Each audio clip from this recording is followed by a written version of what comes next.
오늘 주신 말씀 출애굽기 32장입니다.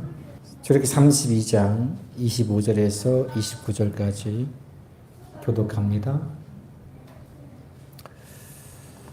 모세가 본즉 백성이 방자하니 이는 아론이 그들을 방자하게 하여 원수에게 조롱거리가 되게 하였음이라.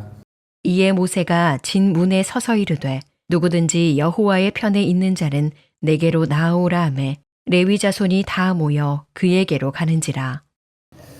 모세가 그들에게 이르되 이스라엘 하나님 여호와께서 이렇게 말씀하시기를 너희는 각각 허리에 칼을 차고 진 이문에서 저문까지 왕래하며 각 사람이 그 형제를 각 사람이 자기의 친구를 각 사람이 자기의 이웃을 죽이라 하셨느니라. 레위 자손이 모세의 말대로 행하매 이날에 백성 중에 3,000명 가량이 죽임을 당하니라. 같이 합니다. 모세가 이르되 각 사람이 자기의 아들과 자기의 형제를 쳤으니 오늘 여호와께 헌신하게 되었느니라. 그가 오늘 너희에게 복을 내리시리라. 아멘. 엊그제 제가 본회포라는 영화를 보았습니다. 나온 지가 한 달쯤 됐나요? 근데 엊그제 새로운 마음으로 이렇게 보게 됐는데요. 아마 이 본회포 목사님의 이름은 많이 들어보셨을 거예요. 독일에 계셨던 목사님이시고요. 특별히 그 역사상 가장 악명 높은 인물 중 한 명, 나치 독일의 히틀러가 있잖아요.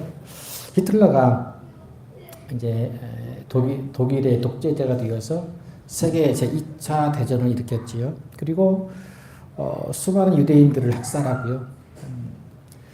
그런데 독일 교회는 그때 어느 편에 설 것인가를 결정해야 했습니다. 어느 편에 설 것인가, 독재자 히틀러 편에 설 것인가, 아니면 하나님 편에 서야 할 것인가를 강요받는 그런 때가 있었습니다.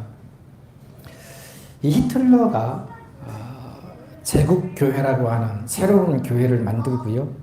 자기 자신이 스스로 메시아가 되어서 그리스도가 되어서 구원을 베푸는 그런 예수님의 자리에 자기 자신이 앉게 됩니다. 근데 불행하게도 많은 독일 교회가 이 히틀러를 찬양하는 일에 앞장서지요. 히틀러가 인류를 구원할 메시아다, 그리스도가 되신다 라고 이렇게 찬양을 하기 이릅니다. 10계명이 10계명이잖아요. 근데 거기에 더해서 히틀러를 찬양하고 경배해야 한다, 그리스도로 섬겨야 한다는 계명을 집어넣고 우상화했지요. 그렇게 독일 교회가 히틀러 편에 섰을 때 이 본회포 목사는요, 죽음을 각오하고 히틀러는 그리스도가 아니다, 그 어느 누구도 예수님의 자리에 설 수 없다라고 강단에서 외칩니다. 자, 모두가 히틀러 편에 섰을 때 본회포 목사는 하나님 편에 서서 진리를 외치고 불의와 우상 숭배를 단호히 꾸짖고 독일 교회가 하나님 편에 설 것을 강력하게 촉구합니다. 결국 젊은 나이에 교수형을 당하지요. 우리나라도 같은 상황이 있었잖아요. 제가 가끔 소개하는데 일제시대 때 경험하진 않았지만 역사적 사실을 통해서 알 수가 있는데, 일제시대 때에도 일제강점기죠. 우리나라가 주권을 빼앗겼던 시대였는데 마찬가지 한국 교회가 어느 편에 설 것인가를 강요받게 됩니다. 이런 편에 천황, 일본의 왕편에 설 것인가, 아니면 하나님 편에 설 것인가. 자, 신사참배죠. 신사참배. 일왕을 모신 신사에 절하는 거예요. 우상숭배죠. 일본의 왕을 신으로 모시는 의식입니다. 일본은 대한민국 국민에게도 이런 신사참배를 강요했지요. 그런데 기독교 역사 가운데 아주 부끄러운 역사가 있지요. 우리 장로교 총회에서는요, 1938년 9월 10일에 이 신사참배를 공식적인 회의를 통해서 결의합니다. 신사참배는 우상숭배가 아니다. 그래서 전국 노회장 23명이 평양 신사에 참배한 일이에요. 이게 이제 그 사진이라고 하는데요. 이렇게 한국 교회가 어느 편에 설 것인가를 강요받을 때 장로교 총회에서 하나님 편이 아닌 우상 편에 일본 왕을 숭배하는 자리에 섰다는 거예요.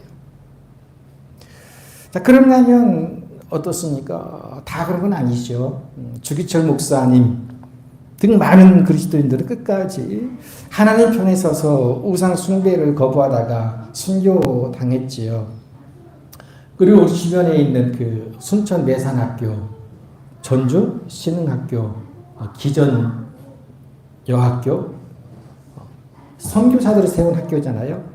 근데 선교사들은 신사 참배를 하지 않기 위해서 이 학교를 스스로 폐교시켰어요. 차라리 학교 문을 닫으면 닫았지 신사 참배를 하지 않겠다라고 하는 그런 결의가 있었죠. 이렇게 보니까 신사 참배를 거부하고 하나님 편에 섰던 200여 교회가 문을 닫았고요. 2,000명이 투옥 뛰었고 약 50여 명이 순교했다고 합니다. 그러니까 무엇을 선택하느냐에 따라서 이처럼 엄청난 결과를 가져오게 되지요. 우리가 노예 해방을 이끈 미국의 링컨 대통령 잘 아시죠? 남북 전쟁 때 이제 참모들이 우리가 전쟁에서 이기려면 하나님이 우리 편이 되어야 합니다. 그러니 하나님이 우리 편이 되게 해달라고 기도해야 할 것입니다. 라고 이렇게 얘기했다고 하죠. 이 말을 들은 링컨이 아니라는 거예요. 하나님이 우리 편이 되게 해달라고 기도하지 말고 반대로 우리가 하나님 편에 서게 있게 해달라고 기도합시다. 라고 했다지요. 내가 하나님 편에 서 있는 것. 저 여러분 모두가 언제 어디서든 하나님 편에 서 있기를 바라면서 서로 축복합니다. 걸어가신 우리 하나님 아버지와 주 예수 그리스도로부터 은혜와 평강이 있기를 축복합니다. 자, 이 본문의 말씀에 보면 모세가 이제 십계명을 받으러 시내산에 올라갔을 때 산 아래에서 일어난 일을 배경으로 일어난 사건입니다. 모세가 아시다시피 십계명을 받으려고 시내산에 올라갔잖아요. 하나님께서 올라오라 명하셔가지고 올라갔는데 출애굽기 24장 18절에 보니까 모세는 구름 속으로 들어가서 산 위에 올랐으며 모세가 40일 40야를 산에 있으니라. 모세가 40일 동안 산 위에 있었을 때 산 아래서 어떤 일이 일어났느냐라고 하는 거죠. 자, 모세가 시내산에 올라가 오래도록 내려오지 않으니까 백성들이 모세의 형 아론에게 외칩니다. 오늘 본문의 32장 말씀 1절부터 쭉 보면 그런 내용들이 나오는데요. 31장에 보니까 2장 1절에 보니까 백성이 모세가 산에서 내려오미 더딤을 보고 모여 백성이 아론에게 이르러 말하되 뭐라고 합니까? 우리를 인도할 산을 만들라. 백성들이 아론에게 말하는 거예요. 우리를 인도할 신을 만들라 라고 하지. 이런 백성들의 요구에 아론이 이제 백성들에게 금고리를 내게 해서 그것을 많이 모아서 녹이고 붓고 새겨서 금송아지를 만들죠. 우리가 흔히 듣는 금송아지, 우상이 여기서 나오는 거예요. 그리고 4절에서 뭐라 합니까? 우리 본문 32장 4절 한번 같이 읽어볼까요? 아론이 그들의 손에서 금고리를 받아 부어서 조각칼로 새겨 송아지 형상을 만드니 그들이 말하되 이스라엘아 이는 너희를 애굽 땅에서 인도하여 낸 너희의 신이로다 하는지라. 금송아지를 만들어 놓고 이것이 너희를 애굽에서 인도해낸 하나님이다. 이렇게 외치는 거예요. 자, 사도행전 7장 41절에 보니까 이 일에 대해서 스데반 집사님이 이렇게 말씀합니다. 자, 그때에 그들이 송아지를 만들어 그 우상 앞에 제사하며 자기 손으로 만든 것을 기뻐하더니, 아주 정확하게 지적하고 표현하는 거예요. 그것이 무엇인지를. 사람이 얼마나 어리석은지요. 자기들의 손으로 만들어 놓고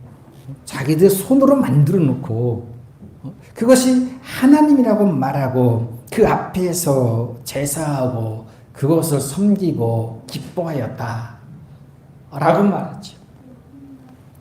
자, 이런 어리석은 모습에 하나님은 다시 본문 7절에 보니까요, 이렇게 말씀하시죠. 7절, 여호와께서 모세에게 이르시되 너는 내려가라. 내가 애굽 땅에서 인도하여 낸 내 백성이 부패하였도다. 하나님의 진단이에요. 산 아래서 이스라엘 백성들이 금송아지 우상을 만들어 놓고 그것을 하나님이다 라고 이렇게 하는 걸 보고 하나님이 부패하였다, 썩었다고 하는 거죠. 그리고 9절을 이어서 보니까 여호와께서 또 모세에게 이르시되 내가 이 백성을 보니 목이 뻣뻣한 백성이로다 그랬어요. 부패하였다, 목이 뻣뻣하다 라고 하는 거예요. 교만한 걸 말하는 거죠. 그러니까 지금 이스라엘 백성들은 하나님 제일 싫어하는 것 두 가지를 딱 하는 거예요. 첫 번째, 우상 숭배와 교만해진 것. 하나님은 우상 숭배에 못지않게 교만한 것을 싫어하시죠. 그것을 잠언서에서 잘 말씀해 주시는데, 잠언서 15장 25절, 여호와는 교만한 자의 집을 하시며 16장 5절, 무릇 마음이 교만한 자를 여호와께서 미워하시나니. 그렇게 믿음이 부패하고 마음이 교만해진 이스라엘 백성들을 보고 하나님께서 얼마나 화가 나셨던지 모세에게 이렇게 말씀하십니다. 다시 10절을 보니까 그런즉 내가 하는 대로 두라. 내가 그들에게 진노하여 그들을 진멸하고 너를 큰 나라가 되게 하리라. 진멸하겠다는, 싹 다 없애겠다는 거죠. 무엇에 대한 대가로? 우상 숭배와 교만의 대가로 그들을 진멸하고, 야, 모세 너를 통해서 다시금 새로운 민족을 이루겠다 하시지요.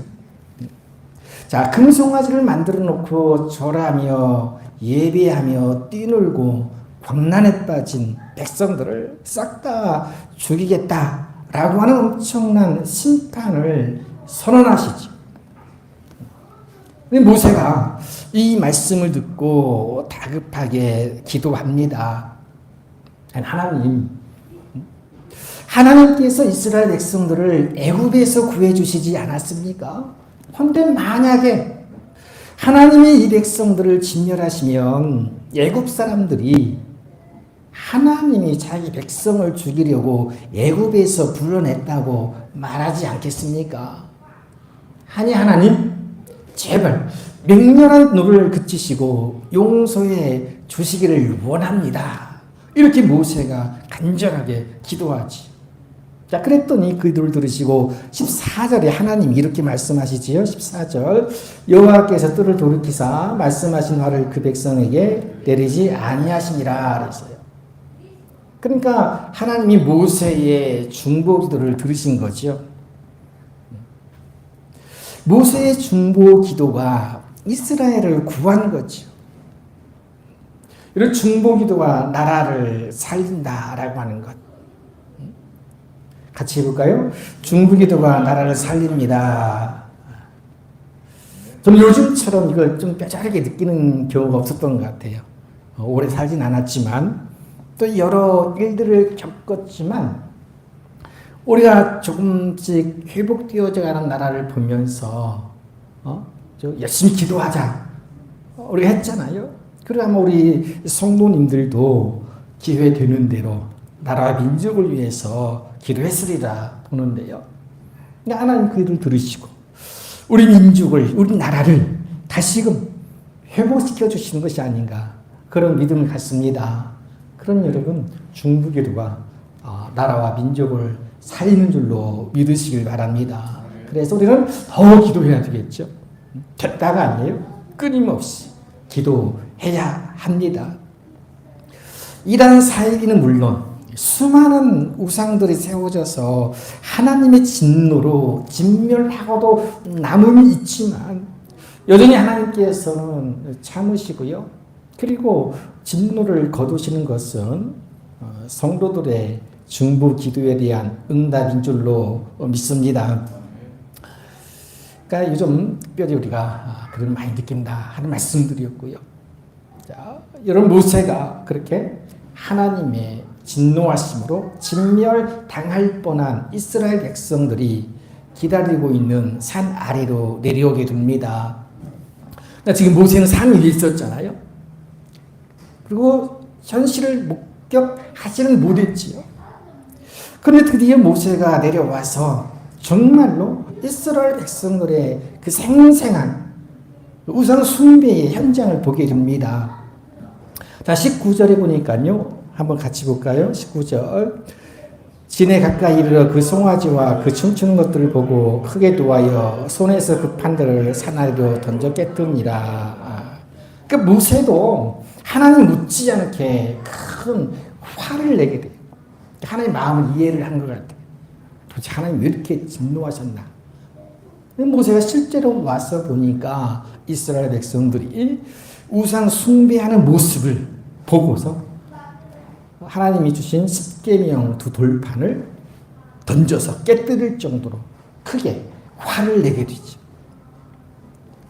그리고 얼마나 화가 났던지 금송아지를 갈아서 가루로 만들고 그것을 물에 타서 이스라엘 백성들에게 마시겠다라고 하지. 그리고 이스라엘 백성들을 향해 그렇게 외칩니다. 이제 오늘 본문의 말씀 2주 26절에 보니까 자 26절 같이 읽습니다. 이에 모세가 저분에 서서 이르되 누구든지 여호와의 편에 서 있는 자는 내게로 나오라매 레위 자손인 그에게로 가는지라. 누구든지 여호와의 편에 있는 자 나오라. 당시 상황으로 보면 아무도 하나님 편에 있지 않은 거예요. 뭐 다 우상 숭배에 빠져 있었으니까. 그럼에도 불구하고 모세의 말을 듣고 레위인들이 모여서 그에게 나아갔다라고 말씀합니다. 누구든지 여호와의 편에 있는 자. 오늘 말씀의 주제가 여호와의 편에 있는 자 있잖아요. 사랑하는 성도 여러분, 언제나 어디서나 항상 여호와 편에 있는 자가 되시기를 주님의 이름으로 간절히 축복합니다. 너무 명료하지요. 사실은 따로 설명할 내용이 없지만 이 여호와의 편에 있다라고 하는 것, 이것이 무슨 의미인지를 본문을 통해서 우리가 살펴보게 됩니다. 자, 모세가 여호와 편에 있는 자가 누구냐? 다 나오라. 그랬더니 레위 지파가 모세 앞에 나오게 됩니다. 여러분, 세상 모든 사람들이 죄악을 일삼고 하나님을 떠나고 우상 숭배에 빠질지라도 저 여러분은 오직 어떤 상황 속에서도 여호와의 편에 설 것을 결심하고 다짐하는 마음으로 이 시간 예배의 자리에 있는 줄로 믿습니다. 우리 마음 100% 순수하다는 의미는 아니에요. 우리도 얼마든지 세상 가운데서 우상 숭배에 빠질 수도 있고요. 원든 원치 않든 주인의 자리에 설 수도 있고 오만한 자의 자리에 앉을 수도 있고요. 바라지 않지만 악을 행할 수도 있어요. 그런데 그럼에도 불구하고 하나님은 매 주마다 여호와의 편에 설 자가 누구인가? 여호와의 편에 서 있는 자는 내게로 나오라 라고 부르시는 음성을 들려주십니다. 그래서 우리는 어떻게 결심하는 거예요? 다짐하는 거예요. 내가 비록 지금은 잠시 멀어져 있을지라도 잠시 하나님이 원치 않는 자리에 있을지라도 그 음성을 듣고 어떻게 해요? 회개하고 다시 다짐하고 결심하고 하나님 편에 설 것을 원하는 마음으로 예배의 자리에 나오는 거예요. 다시 말씀드리지만 내가 100% 완벽한 믿음을 가져서가 아니라 들려지는 음성에 순종해서 다짐하는 거죠. 결심하는 거예요. 그것이 은혜인 줄로 믿습니다. 그게 큰 은혜예요.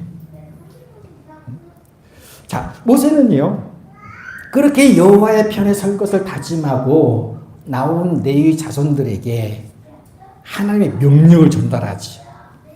아주 무서운 말씀이에요. 허리에 칼을 차고 형제와 친구, 이웃을 죽여라. 28절 레위 자손이 모세의 말대로 행하며 이날의 백성 중에 3,000명가량이 죽임을 당하니라 그랬어요. 자, 3,000명가량의 죽임을 당했다 라고 하죠. 자, 자세한 내용은 없지만 아무나 무조건 3,000명을 죽인 것이 아니라 금송아지 우상 숭배의 앞장선 주동자들을 죽였다라고 하는 것을 짐작해 볼 수 있지요. 뭐 어떻게 그것을 알았는지 모르지만 여하튼 하나님은 우상 숭배에 빠진 이스라엘 백성들을 징계하시는데 3,000명을 죽이셨어요. 대가를 치르게 하셨어요. 자, 그런데 이 일을 함에 있어서 형제나 가족이나 친구나 친한 이웃일지라도 예외가 없었다라고 하는 거예요. 굉장히 큰 의미가 있겠죠. 누가 형제를, 자매를, 부모를, 자식을, 친한 친구와 이웃을 그렇게 죽일 수 있겠어요? 우상 숭배했다는 이유로 그렇게 아주 가차없이 죽이는 모습을 보게 됩니다. 이런 우상 척결에는요, 아주 무서울 만큼, 예외가 없을 만큼 하나님께서 우상 숭배를 싫어하시는 것을 단적으로 알 수 있는 사건이에요. 뭐 하나님이 너무했다, 어찌 그럴 수 있느냐 라고 따지기에 앞서서 하나님이 그만큼 우상 숭배를 싫어하신다 라고 하는 것을 한 사건을 통해서 오늘 우리에게 보여주시는 거예요. 지금은 그런 일이 일어나지 않죠. 일어날 수도 없고요.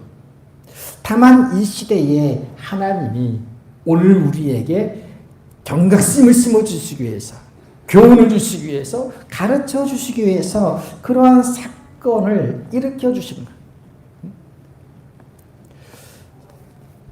그리고 여호와의 편에 선다는 것이 무엇인가? 그것이 어떤 것을 의미하는 것인가? 라고 하는 것을 분명하게 보여주는 사건이죠. 여러분, 여호와 편에 선다고 하는 것 어떤 의미겠어요?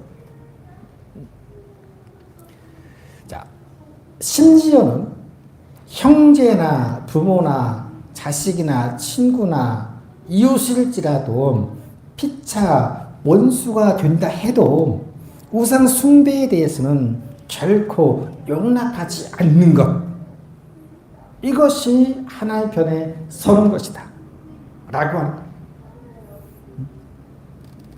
예수님이 이렇게 말씀하셨잖아요. 마태복음 10장 36, 37절에 사람의 원수가 자기 집안 식구니라 아버지나 어머니를 나보다 더 사랑하는 자는 내게 합당하지 아니하고 아들이나 딸을 나보다 더 사랑하는 자도 내게 합당하지 아니하며. 아마 예수님이 구약의 사건을 기억하시면서 신약에서 혹은 오늘 말씀 읽는 우리에게 가르쳐 주시기 위해서 해석하신 것 같아요.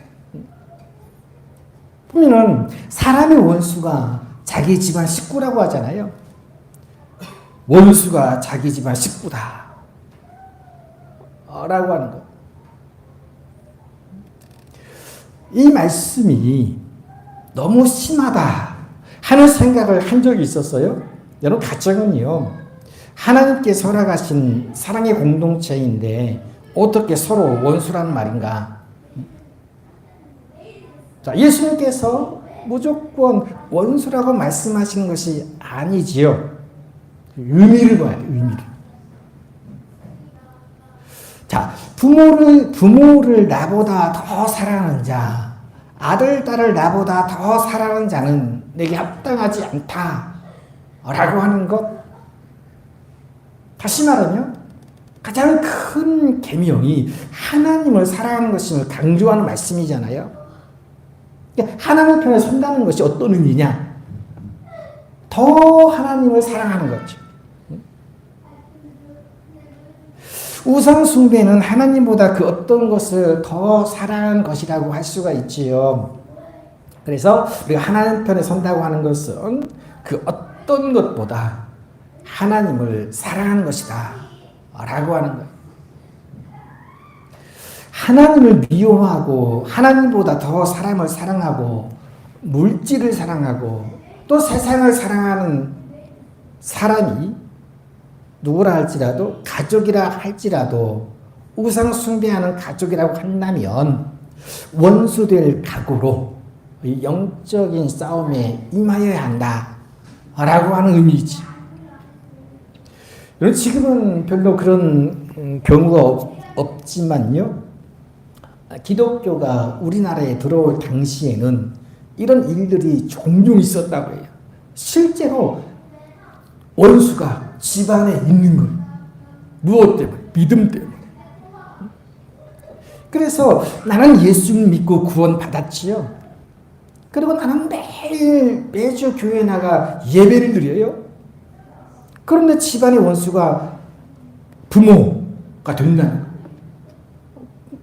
부모는 유교 혹은 불교 혹은 다른 종교를 믿는 부모님은 결코 허락하지 않는다는 거잖아요.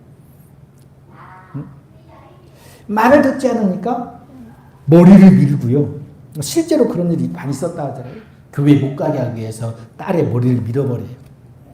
또 신발을 숨기고 심지어는 방에 가두어놓고 무자비하게 폭행을 가하기도 하고 교회에 가지 말라고 하는. 그래도 말을 듣지 않으니까 집에서 쫓아내고요. 심지어는 호적에서 판에 버리기도 했다죠.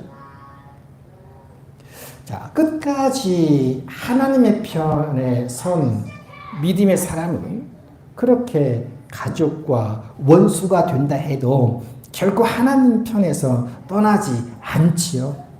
그래서 나중에 결론은 너무 힘들었는데 정말 죽을 지경이었는데 그 때문에 내 믿음 때문에 결국 가족 모두가 구원받게 되었고 하나님 주시는 많은 복을 누리게 되었다는 그런 간증을 자주 들을 수가 있었어요.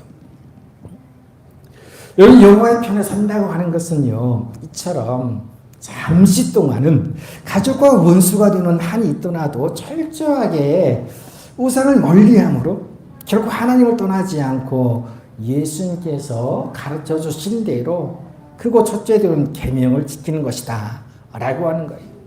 그러니까 하나님이 우상을 만들어 놓고 그 우상에게 절하고 춤추고 뛰노는 사람들, 그들을 꾸짖는 이유가 그거예요. 하나님을 사랑하지 않는다는 것. 그것을 지적하는 거죠. 그래서 마태복음 22장 37절 38절에서 예수께서 이르시되 내 마음을 다하고 목숨을 다하고 뜻을 다하여 주 너희 하나님을 사랑하라 하셨으니 이것이 크고 첫째 된 계명이요. 바로 하나님 편을 한다는 것은요, 다른 게 아니라 하나님을 가장 사랑하는 것. 그리고 여호와의 편에 선다고 하는 것은 무엇보다 하나님을 기쁘시게 하는 일입니다. 여러 이스라엘 백성들이 금송아지 우상을 만들고 절하고 그 앞에서 춤을 추는 모습이 25절에 보니까요, 원수에게 조롱거리가 되었다라고 이렇게 말합니다. 원수에게 조롱거리가 되게 하였습니다. 25절에 그렇게 말씀하죠.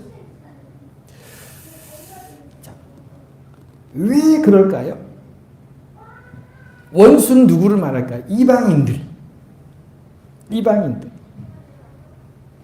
자, 이런 모습을 지켜본다거나 알게 된 이방 민족들이 하나님을 얼마나 조롱하고 이스라엘을 조롱하겠어요? 아니, 하나님이 하나님의 예배와 영광을 받으시기 위해서 이스라엘을 택하셨잖아요. 그리고 애굽에서 구원해 주셨지요. 그런데 오히려 백성들은 하나님을 떠나고 자기들처럼 우상을 만들어 놓고 그 앞에서 절하고 뛰어놀고 춤추고 있으니 하나님을 얼마나 무시하고 얼마나 하찮은 존재로 보겠느냐 하는 거예요. 여러분, 우리의 모습을 통해서도 믿지 않는 사람들이 그럴 수 있지요. 우리 때문에 하나님이 조롱을 받을 수가 있어요. 이건 무서운 사실이에요. 우리가 가장 경계해야 될 모습이기도 하지요. 그야말로 하나님의 영광이 땅에 떨어지고 하나님의 세상 가운데 웃음거리가 된 것이에요. 그러니 하나님이 이스라엘을 진멸하려는 마음을 가질 정도로 진노하실 거예요. 어쩌면 당연하지요. 만약 우리도 그런 모습을 보인다면, 우리를 통해서 하나님이 세상에서 조롱받으신다면 하나님은 굉장히 진노하실 거예요. 얼마나 화가 나시겠어요? 하나님 편에 선 것이 아니라 아주 철저하게 우상 편에, 그리고 세상 편에 선 이스라엘로 인해서 하나님의 마음은 진노할 수밖에 없었던 거지. 이런 상황 가운데 여호와 편에 서기로 결심하고 모세 앞으로 나온 레위 자손들은 비록 자기들의 형제와 또 자식과 친구와 이웃들이지만 우상 숭배에 대한 죗값을 치르게 함으로써 이 진노하신 하나님의 마음을 풀어드리고 다시금 이스라엘이 하나님 편에 서게 해서 하나님을 기쁘게 해드린 것. 아주 혹독한 대가를 치른 거죠. 갈라디아서 1장 10절에 사도 바울이 이렇게 말합니다. 이제 내가 사람들에게 좋게 하랴 하나님께 좋게 하랴 사람들에게 기쁨을 구하랴 내가 지금까지 사람들의 기쁨을 구하였다면 그리스도의 종이 아니라. 우리는 늘 그 선택의 기로에 서 있죠. 사람을 기쁘게 하느냐 하나님을 기쁘게 하느냐. 참된 하나님의 사람, 하나님의 종은 하나님의 편에 서서 하나님을 기쁘게 하는 사람을 의미하지.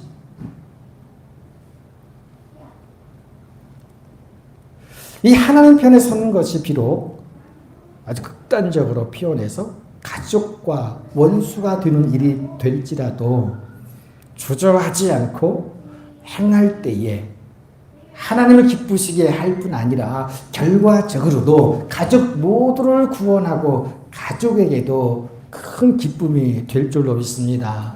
그런 여러분 소망을 가져야 되겠죠.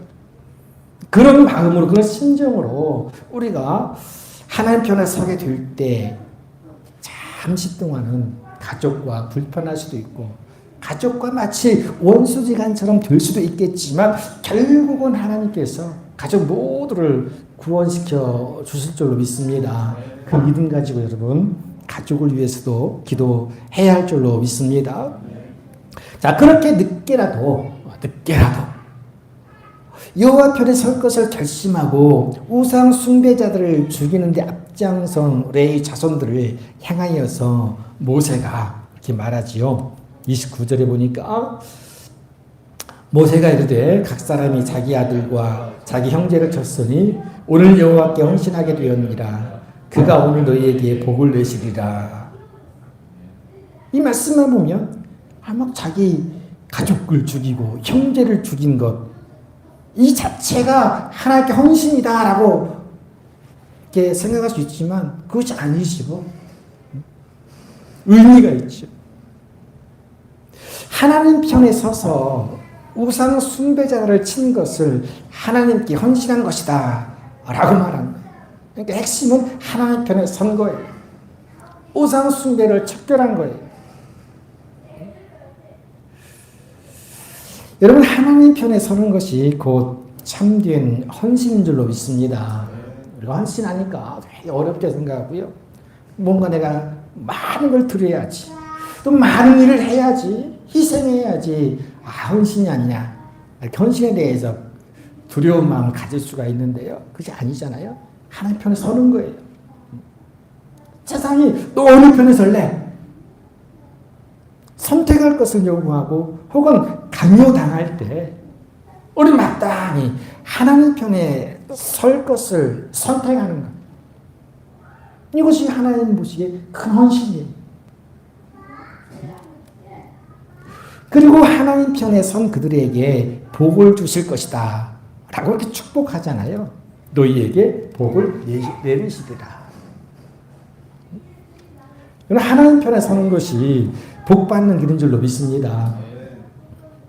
하나님이 복을 주시고 은혜를 주신 이유 하나를 찾으라면 다른 게 아니라 하나님 편에 선 것 때문이다 라고 하는 거예요. 여러분, 이것이 우리가 말처럼 쉬운 일은 아니라고 하는 것은 독일의 나치 독일의 히틀러 편에 섰던 독일 교회, 일제시대 때 일왕 신사 참배를 했던 한국 교회를 보면, 그죠? 상황에 따라서 이것이 얼마나 어려운 일인지 알 수 있죠. 근데 지금 우리는 얼마나 자유롭습니까? 이런 순교라는 것이 지금 목숨을 바치는 게 순교 아니라요, 하나님 편에 설 것을 결심하고 다짐하고 순종하는 것, 이것이 순교예요. 삶 속에서의 순교가 필요한 때이죠. 여러분, 레위 지파는 그렇게 비록 자신들도 우상 숭배에 가담했을지는 모르지만 했을지라도 음성을 듣고 하나님 편에 설 것을 다짐하였고요. 그리고 하나님 편에 서서 우상 숭배를 척결했을 때 레위 지파는 그 헌신이 인정되어서 12지파의 중심이 되었고요. 하나님을 섬기는 제사장 지파가 되었죠. 여호와 편에 서는 것이 곧 헌신이고, 그 헌신이 곧 하나님께서 주시는 복을 받는 축복의 통로인 것을 믿으시길 바랍니다. 그래서 어느 편에 설 것인가 같이 해볼까요? 어느 편에 설 것인가.